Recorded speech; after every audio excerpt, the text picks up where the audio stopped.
So we're in this book of Haggai. And every week,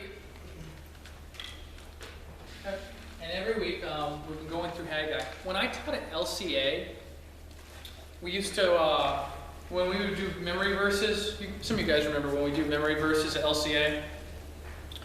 You might remember, if we memorized a verse, would we be done with that verse? You fellows that remember? If I had you guys memorize a verse, would you never have to say that verse again? We would later, right? We would constantly be repetition, okay? Because I know the same as you do. If you study for a test, you jam all up for that test. It's like boom, and then it's like, okay, you don't have to remember that anymore. So, in case you're wondering, one of the reasons that every week we do last time on Lynchburg City Church kind of episode is really for that. It's for you guys. Because when you're going through a sermon, it's like we've been going through Haggai for so long. I want you guys to remember it. That's why every week we repeat it. So that I know some of you guys would probably come up here and do the last time on Lynchburg City Church story through Haggai. But that's good because you're remembering. I want you to remember, okay? I don't want you to walk out of here and not remember anything. I go to too many churches where I walk out and all I remember is some story the pastor told. I want you to remember Haggai. I want you to remember the Bible story. Because I'm a Bible teacher, and if you don't remember the Bible when you walk out of here, then I did something wrong, most likely. That's why every week we do this. Yes, it's for new people who haven't been here, so they get caught up to speed. But it's really about us remembering every single week, going through the entire story. And so, as you know, it begins really in 586 BC. God brought Nebuchadnezzar and the Babylonians to execute his judgment on his people Judah. They'd come in 586, they'd destroy the city, they would destroy Jerusalem, they would destroy the temple, all as God's judgment on his people for their sin. Now, this wasn't the first deportation that they took captives out of Judah. In fact, it occurred in 605 BC. Daniel in the lion's den. That was the first deportation under Nebuchadnezzar and the Babylonians. Again in 597, but 586 is the time we really remember, because that was the time that Nebuchadnezzar leveled everything. And so the people have been living in captivity since that. In fact, most of them will die in captivity. 586 is kind of when we start, and we go another 10 years, 586 to 76 to 66 to 56 to 46. We stop at 539. Cyrus the Great, he's the leader of the Persian Empire. He overthrows the Babylonians, establishing Persia as the new superpower.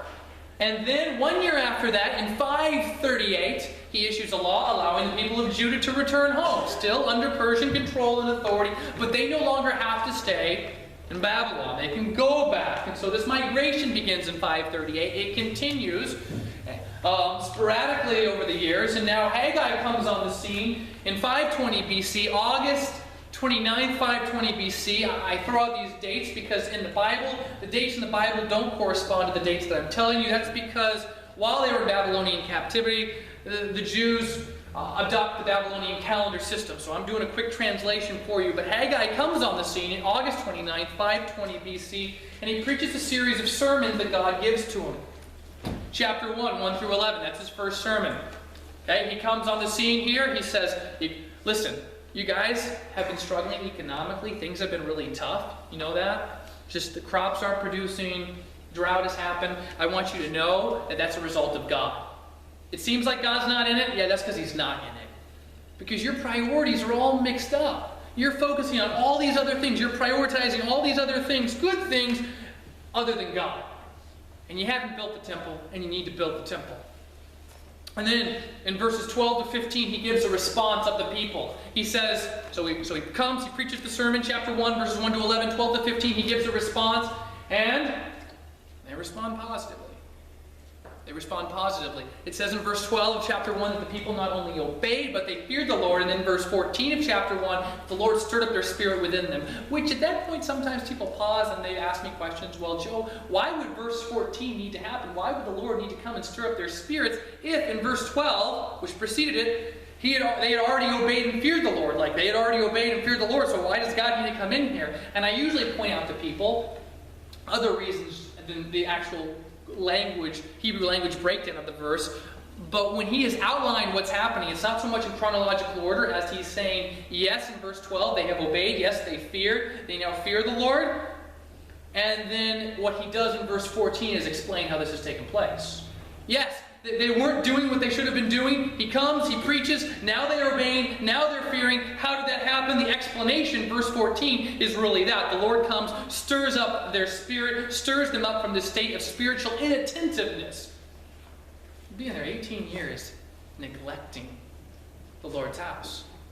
Well, they start building the temple. That's the good news. And then only to be discouraged. They're less than 2 months into this. It's now October 17th, 520 BC, when he begins in chapter 2, and the people are discouraged. Okay? They're discouraged really for three main reasons. One, it seems like this is never going to get done, and not only will it never get done, but it will never compare to the great temple that Solomon once built, and not only will it never get done, and it will never compare to that temple, but where are these resources going to come from? They don't have the resource, they don't have the manpower to do this, and so Haggai has to come, he has to encourage them because they're discouraged. And he lets them know, oh, by the way, you need to work, you need to be strong.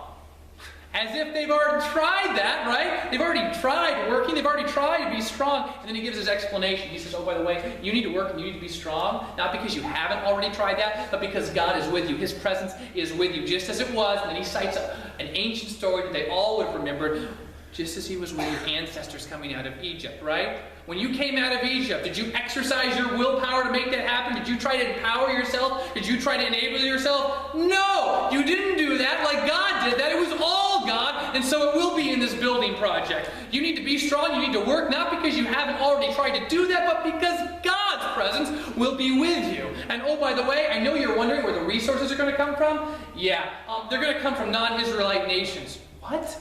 It'd be like me saying, like I told you last week, like, ISIS comes and they say, yeah, we want to cut a check to help support Lynchburg City Church. Like, that's crazy, right? And that's what God does in providing for his people. He gives them a command, but he doesn't leave them out to dry. Then he provides for them. And he says, oh, by the way, I know some of you are worried that this temple is not going to compare to Solomon's temple. Not only will it compare to Solomon's temple, it will rival Solomon's temple. Last time on Lynchburg City Church.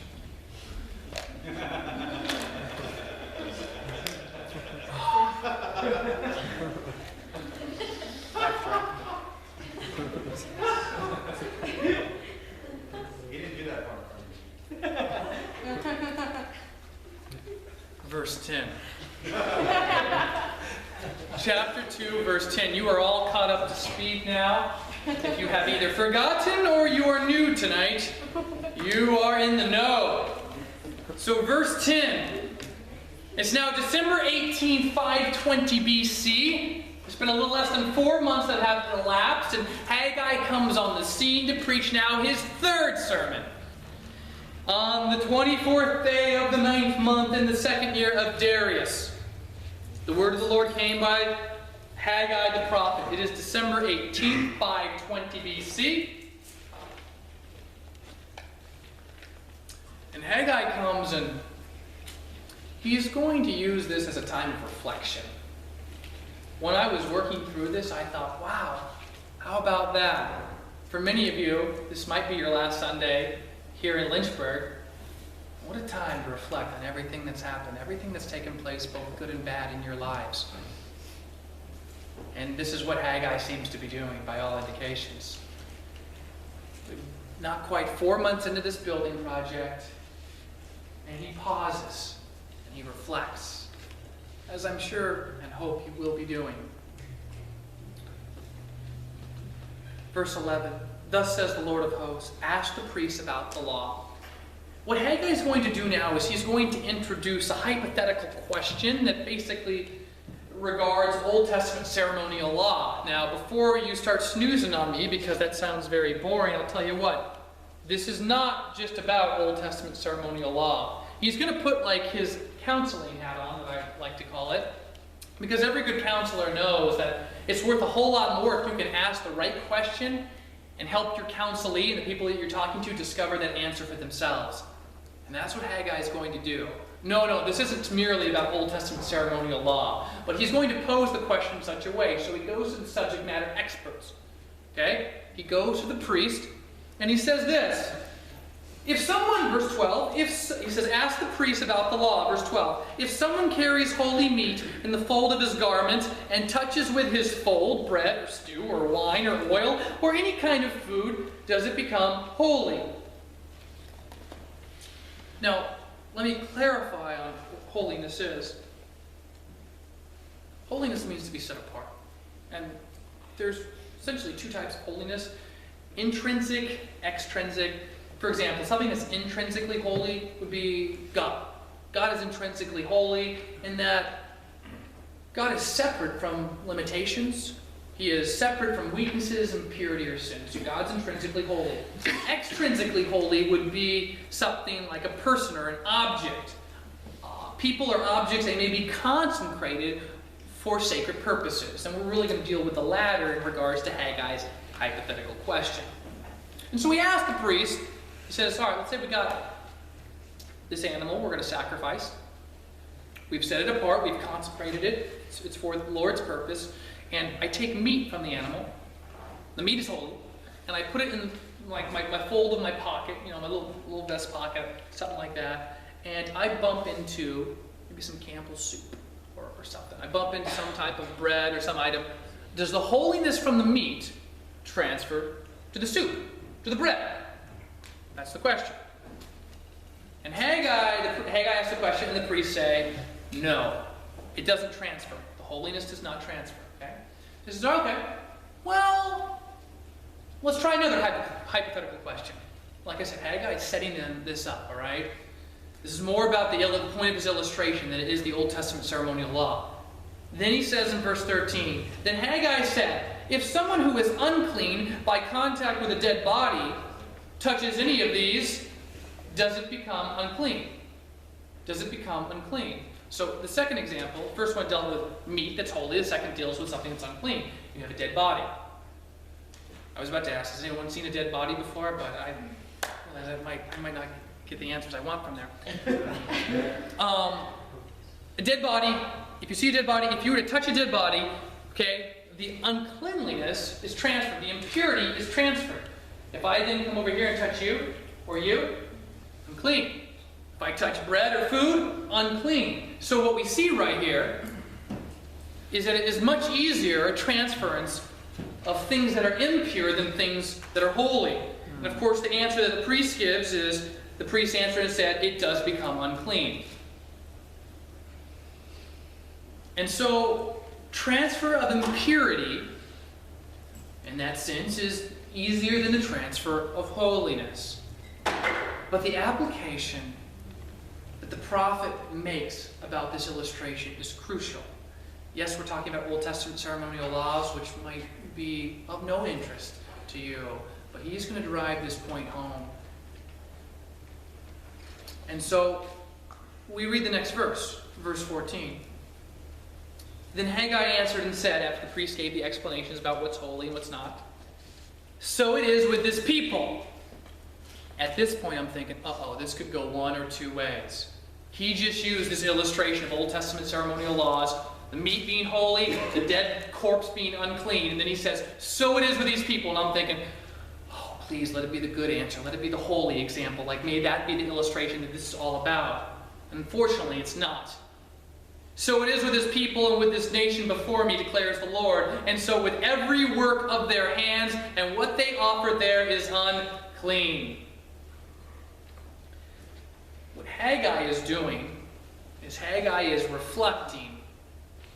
He is taking his time, mid-December, 520 BC, and this series of questions is designed to be an illustration of past spiritual conditions of his audience.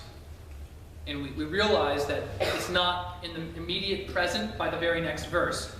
Now then consider from this day onward. Before stone was placed upon stone in the temple of the Lord, how did you fare? And we realize verse 15 cues us in that he's referring to not present things, which some of the people are probably thinking, oh no, what do we do now? Okay, how do we mess up now? And he says, what I'm actually referring to is back before we even started building the temple, before I came on the scene to preach my very first sermon in August of 520 BC. And he wants to teach them something here. And then we keep reading for a second. We're going to come back to this in a second because it's my main point. And he says, you remember what it was like back then? How did you fare when one came to a heap of 20 measures? There were but 10. When one came to the wine vat to draw 50 measures, there were but 20. I struck you and all the products of your toil with blight, and with mildew, and with hail. Yet you did not turn to me, declares the Lord. You remember how it used to be. You remember, and we really learned this from chapter 1, verses 1 to 11, that first sermon. Economically, things are not going well for them, right? They come to something, instead of it being 100%, it's 50. They go to something else, they go to a heap of 20 measures, and there's but 10. There should be 20, there's only 10. And they were just struggling economically, agriculturally, and then in 17 he says, oh, by the way, I'm the one that was doing this to try and get your attention, and I couldn't get your attention. You just weren't getting it. But that is not their present state. In fact, verse 18 makes that clear. Consider from this day onward, the 18th of December onward. From the 24th day of the 9th month, since the day that the foundations of the Lord's temple was laid, consider, is the seed yet in the barn? Indeed, the vine, the fig tree, the pomegranate, and the olive tree have yielded nothing, but from this day on I will bless you. Listen, guys, what we're doing here is I want to pause, I want to reflect on the past, but I need you to know something, okay? Because things still economically have not turned around. It wasn't like, boom, we built a temple and boom, everything just got back the way it was. They're still struggling, but he says from this day forward, this 18th day of December, 520 BC, God's going to bless you. You're probably wondering, you've got crops in the ground right now, what's going to happen? Because the last couple of years, you've had crops in the ground, and they have not paid off. Like they're like half of what they should be. He says, no, from this day forward, I'm going to bless you. But you need to know. You need to know something. Those hypothetical questions that I just asked the priest, there's a point to that. I want to illustrate your past spiritual condition before you ever responded positively to my sermon to rebuild the temple. And some people might say, well, why are you bringing that up, Haggai? Why are you bringing that up? Like, you told us, build the temple, your priorities are not right, and, oh, by the way, stop making lame excuses for why you can't do what you need to do. But we got it. Check, check, check. And yet it seems there is still something yet to be learned. There is still something that the prophet wants the people to see and to learn. And the answer to that is that it's not simply about them doing all the right things, building the temple, not making lame excuses, getting their priorities straight. What we're going to see is the prophet's going to correct their very way of thinking right now. And it's something that, in turn, I hope to do as well. He's going to correct their thinking. He's going to show them that every form of worship that they offered was unacceptable. He's going to show them this, and this is a quote from John MacArthur. He says, even though the people had been bringing their offerings while neglecting the rebuilding of the temple, their offerings had not been acceptable. Their sin had caused their sacrifices to be contaminated and ineffectual. And their good works, their offerings, could not transmit cleanliness. In other words, sin's contagious. Righteousness is not contagious. Sin is contagious. Righteousness is not contagious. Like the problem of the people, remember the illustration, he asked the priest the two hypothetical questions, the holy meat and the unholy, the dead corpse. Which one are they in? They're in the dead corpse category, okay? And so there's this imagery that he draws up of a dead body in their midst, this unbuilt, unfinished temple.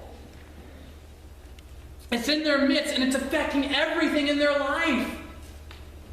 And he wants to correct their way of thinking because I think the reason he's saying this is because many of the people thought that back before they were building the temple, it wasn't really that bad. I mean, they were still giving offerings. They were still probably, reading the word. They were probably praying. And he's saying all that worship that you were offering to God, it was a wash.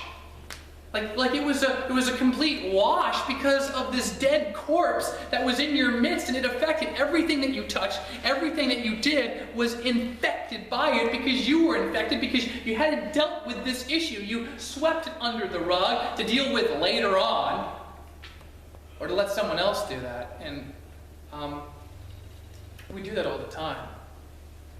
So what you need to see here is Haggai trying to correct their very way of thinking. No amount of religious activity can please God so long as you've got crap either in or around your life that you refuse to deal with. No amount of religious activity is going to please God if you have crap either in or around your life that you refuse to deal with. And I put it in those terms because I know a lot of people will say, well, I don't have stuff in my life. I'm not actively sinning. I'm not actively sinning. Yes, but I hear James' words in the back of my head. It is a sin when you know the right thing to do and you don't do it. Okay, I'm going to go, this temple, that's someone else's concern. Someone else can deal with that. Someone else can build that. Someone else can tell someone to build that. I'm just going to go, I'm going to go sing songs, and I'm going to read my Bible, and I'm going to go to church, and I'm going to go to small group. And he corrects their way of thinking, saying, when you were doing that, verse 14, so it is with this people and with this nation before me, declares the Lord, and so with every work of their hands. And what they offer there is unclean, it's unacceptable, it's a complete washout.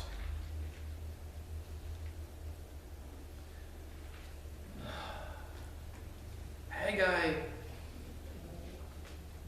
is concerned not just that they do the right thing, but their very way of thinking. He wants them to see that their worship is unacceptable. Like, it's great that you came to church. Okay, it's great that you come to church, especially since you had your hands all over your girlfriend the night before. Like, it's great that you come to small group, and you hang out with people, and yet you waste so many opportunities.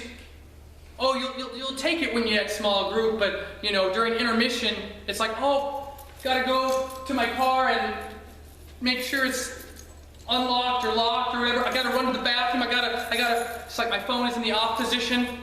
Oh, what's that? Oh, yeah, what's that? I'll be right there in a second. Oh, yeah, you were just at intermission.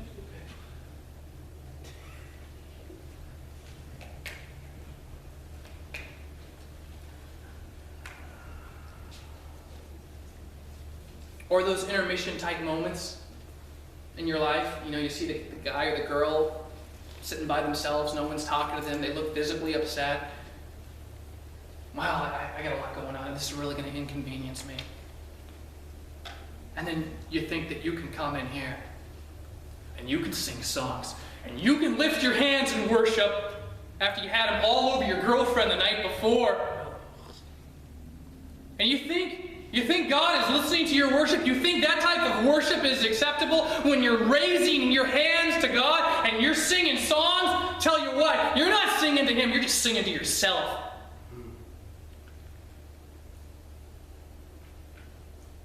He wants to correct their way of thinking. They think this is okay. They think that they have this dead corpse, this issue. For them, it's a passive sin issue.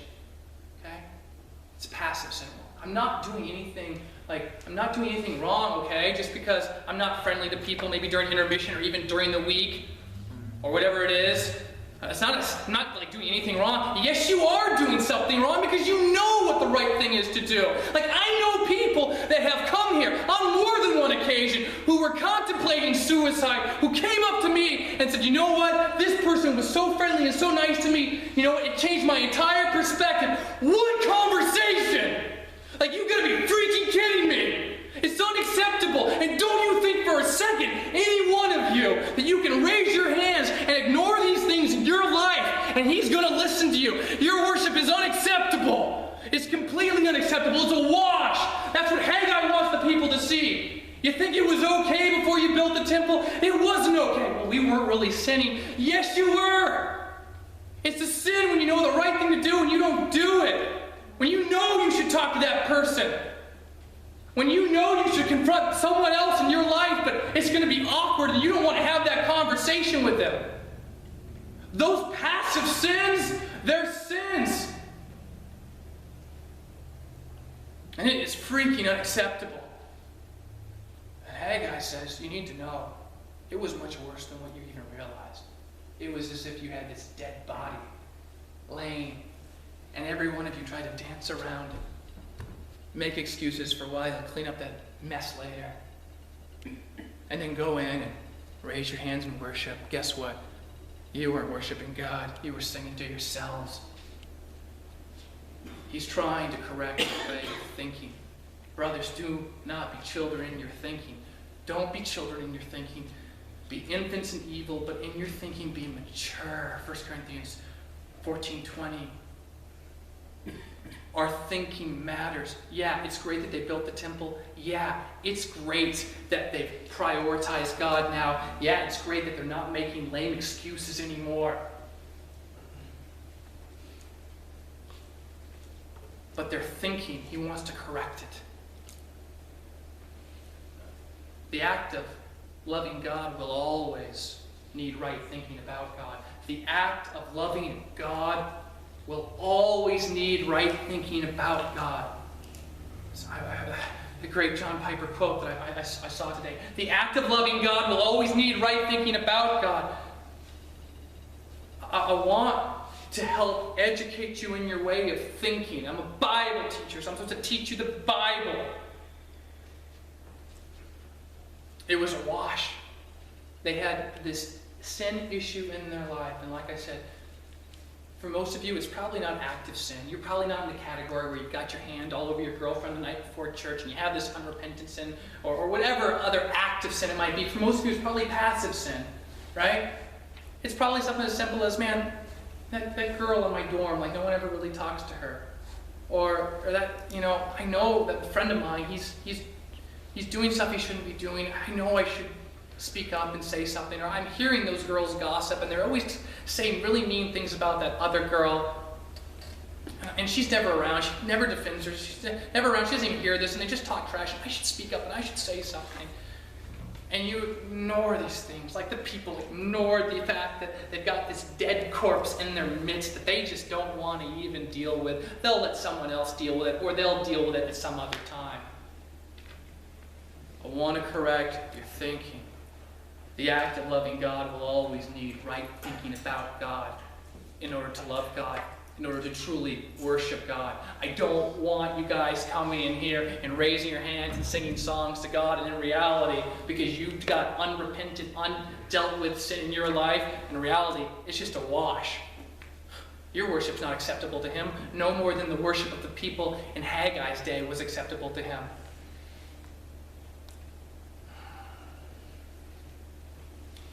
Be mature in your thinking. Be mature in your thinking. Be mature in your thinking. Yes, it's about doing the right thing, but how we think about God also matters. I hear some of the dumbest things sometimes people say and excuse for their own behavior. I heard this one girl say one time, I kid you not, it's okay that she's sleeping with her boyfriend because she wears a cross on her neck. She puts her cross necklace on. I mean, that's an extreme form of faulty thinking. But there's lots of ways that we don't think true things. And so, this isn't their state right now. This was their state before they started building the temple. But he wants to take this opportunity and teach them one more thing. To reflect on one more thing. The semester's gone by, and most of you are going home, and I encourage you to think and recall the things that have happened, both good and bad things. And if there is this dead corpse, maybe this passive sin you've not dealt with, that is now becoming clearly obvious, either the more I talk or the more I yell, deal with it. Deal with it now. Deal with it now. Before we take the sacraments in a second, deal with it now. Repent now. Work this out with God now. I don't want your worship to God to be a complete wash, as if you've been infected by this dead body, this corpse. I want it to be legit and authentic. That's why Haggai is having this conversation to correct their way of thinking. 1 Corinthians 14:20. Be mature in your thinking. And so with that, I want the band to come.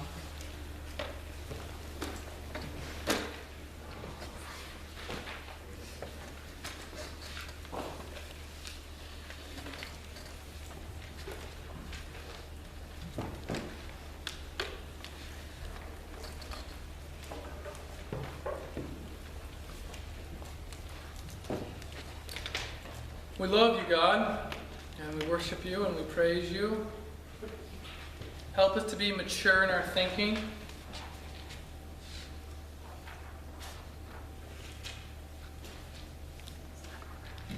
If there are dead corpses in our lives, either active sin or passive sin, where we know the right thing to do, but we've never done anything about it, and we've made excuses, I pray that we wouldn't. I want us to think right thoughts about you, God. I want us to be mature in our thinking about you. I want us to be intentional in our lives so that we may offer you authentic worship.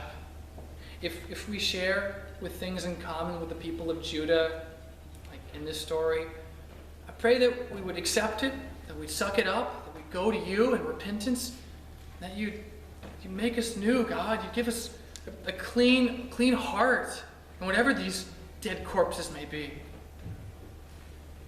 We ask these things in your name, amen.